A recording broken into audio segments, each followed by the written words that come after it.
Assalamu alaikum, hello guys, welcome back to my channel. Today I'll explain about a part of connective tissue cells. So we have two main groups of cells, fixed or permanent cells and stimulated or free cells, okay? Today I will only explain about fixed or permanent cells. So in fixed cells, we have some main types of cells. The first one is a mesenchymal cells or mesenchymal cells. Are irregular satellite cells with delicate cytoplasmic processes or process forming an interlacing network. They have a basophilic cytoplasm and an oval dispersed chromatid nucleoli. It's not displaced, it's dispersed, okay? You can change the L to R. So what's the function of mesenchymal cells? Sorry, I want to say a note that mesenchymal cells are found in a fetus, or I can say in an embryo. So you can find it even in the umbilical cord of a baby, of a newborn baby. So this is where they found, and they are source of forming another connective tissue type. So what I mean by that, that mesenchymal cells are source of forming other types of tissue. So of other types of connective tissue. So that means, for example, mesenchymal cells change to adipocytes. So they don't have a specialized function. So they are the source of forming other connective tissue types. So for example, as I said, adipocyte is formed from the connective tissue, from the mesenchymal tissue, sorry. So this is the mesenchymal tissue under the microscope. Okay, as we say, it has a basophilic cytoplasm, and it forms just like a network. Okay, because the cytoplasmic processes are attached to each other, or we can say cytoplasmic pseudopodia are attached to each other. Okay, so let me give an important note. As a student, you should know just some notes about pathology. For example, if you have a cytology smear or cytology slide, I can say, if you see epithelial tissue in clusters, so as I said, if the epithelial tissues are in clusters, that is normal. But if you see any type of connective tissue in cluster, that's abnormal. Okay, that's considered something, maybe neoplasia, maybe something benign or malignant. Okay, it depends on the diagnosis. Here we have a population of benign mesenchymal tumor. Okay, it may be benign mesenchymal tumor, so I don't want to confuse you so much by explaining about the pathology. So we know that mesenchymal cells are connective tissue and they should not appear as clusters like epithelial tissue. So this is considered abnormal. So this is an abnormal slide of mesenchymal connective tissue cells. I don't want to explain about if it's benign or neoplasia, or what type of neoplasia is it. Is it benign or malignant? So this is considered abnormal. Further investigation should be done, okay, to detect the disease. Okay, this one is normal because they aren't attached to each other. They may be close to each other, but they are more individualized than epithelial cells. Epithelial cells, even if epithelial cells are not attached to each other, that means if they are individualized, even that's normal too. But connective tissue should be always individualized and should not be attached to each other. It's sometimes they may be very close to each other, but they don't form clusters. Okay, so we have a slide of umbilical cord that I wanted to show you. So simply, this one is the artery, another artery, and we have the vein. So in the vein, we have some important layers you should know about them. So the layers are, the outermost layer is called, uh, I don't need to know about it so much, because when we will reach when we will reach cardiovascular system histology, I'll explain about it, but this is just an simple information.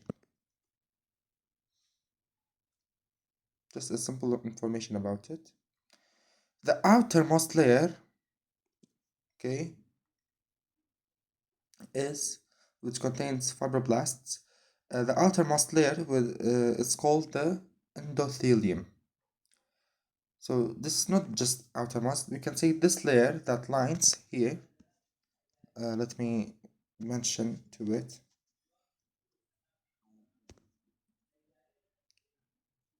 This one is the endothelium, okay? Below the endothelium, we have tunica intima. Below the tunica intima, we have tunica media, and below the tunica media, we have, or under the tunica media, we have tunica adventitia. Okay, I'll explain about them when we will reach cardiovascular system histology. Another type of cells, we have macrophages. Macrophages are extremely important cells, so they are very, very important cells. The connective tissue macrophages are seen in two forms. First, fixed macrophages and stimulated macrophages. So I want to explain about fixed and stimulated macrophage difference orally. Orally, okay? Stimulated macrophages, so they have just like large ovoid or spherical shaped with many irregular cytoplasmic processes, projections, sorry, or pseudopodia, okay? The shape of the cell is large, ovoid, or spherical in shape, and they have cytoplasmic projections, okay? But in light microscopy, of course. In fixed macrophages, the shape is satellite or fusiform in shape. If we come to the nucleus of uh, of stimulated macrophage, sorry, the nucleus it's eccentric kidney shaped, so it's shaped like a kidney, and it's on one side of the cell.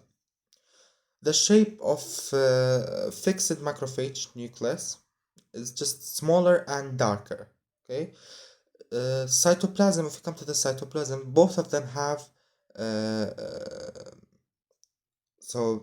both of them have acidophilic cytoplasm or eosinophilic cytoplasm. Okay. If we come to electron microscopy, both of them have few mitochondria or powerhouse and variable amount of ribosomes and trophy R.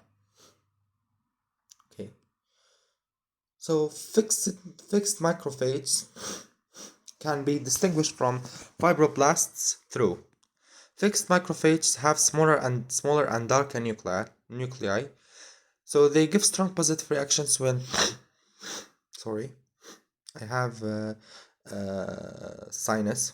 You know, this is a disease common in some people. They give strong positive reactions when stained with lysosomal enzymes, such as acid phosphate. Okay, they can be stained vitally with the vital stains, such as tryptin blue. So, important note: when we will reach blood, you will need it. Uh, Vital stains are used to stain reticulocytes. Uh, Reticulocytes are a type of immature red blood cells. So names of macrophages depending on the location. Macrophages have different names depending on their location. So, okay, it's macrophage and it does the same function, but it has different names.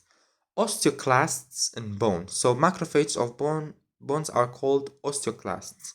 Monocytes in blood. Dust cells and heart failure cells in lungs. Kupffer cells in liver. So macrophage of the liver is called the Kupffer cells. Microglia, I didn't write it, sorry. Microglia is in the nervous systems, are macrophages in the nervous system. Macrophage function. Uh, the first function is antigen processing and antigen presentation. Number two, phagocytosis. So this is an important process of engulfing foreign bodies or pathogens. Number three, synthesize and secrete many substances such as lysozyme and bacterial antibacterial agent is lysozyme is an antibacterial agent, and interferon, which is an antiviral agent, and interleukin, which are essential for proliferation of T and B lymphocytes. Note, we have an important note.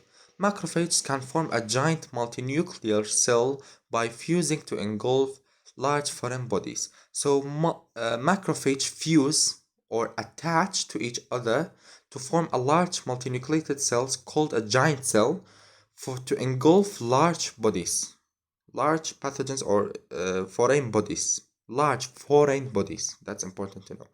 So if you come to this slide, which one is the giant cell? Here is it,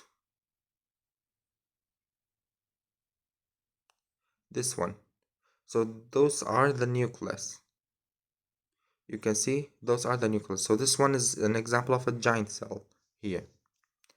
So are a group of macrophages that are attached to each other. Here, as you can see it here. Okay. We will come to the Kupffer cells. Those are other types of macrophages. Important to know. Sorry. Those are the Kupffer cells that are mentioned in the picture. Okay. Those are the Kupffer cells that are mentioned here. As you see, those are the Kupffer cells. I can see more here, but it's not mentioned. As you see, it's mentioned, the Kupffer cells. If we come to those cells, those are the hepatocytes. If we come to those cells, those are the hepatocytes. Okay, those are the hepatocytes. Here are the hepatocytes. Everywhere here is the hepatocytes, and we have syncytes, of course, and blood vessels in the liver. This is a section of liver. Here we have another macrophages, okay, in the blood. Okay, here we have another macrophage as mentioned here. Here are those some macrophages mentioned here. Okay, it's mentioned here. You can see the macrophages mentioned here. Here is an example of macrophage. As you see, that's the nucleus eccentrically located. It has a kidney shape. If we come to this figure, this is the basophilic nucleus, which is eccentrically located. So yeah, if we come to, we have another type of cell, are fibroblasts and fibrocytes. So fibroblasts are fiber forming cells, and active fibroblasts demonstrated in wound healing, and they release fibers to active fibroblasts demonstrated in wound healing. Fibrocytes are inactive forms of fibroblasts. You will study osteocytes, osteoclasts, osteons, and you should not mix between them. Okay. We have a picture of fibroblast. Yeah. As you see here, I will explain about fibroblast difference orally. Okay. Fibroblast and fibrocyte difference. If you come to here, this is a light microscopy of fibroblast. As you see, it has a basophilic cytoplasm. It's hard to find the nucleus. And we have cytoplasmic projections. Okay. We have fibrocytes. So fibrocytes have just like a star-shaped nucleus. You know, they have a star-shaped and less basophilic. They are less basophilic appearance than fibrocytes. Cytoplasm in fibrocytes, is it's written here, is acidophilic, and cytoplasm is basophilic because it contains more protein producing organelles. Okay, so thank you. Hope you get benefit and understand, and I hope you subscribe.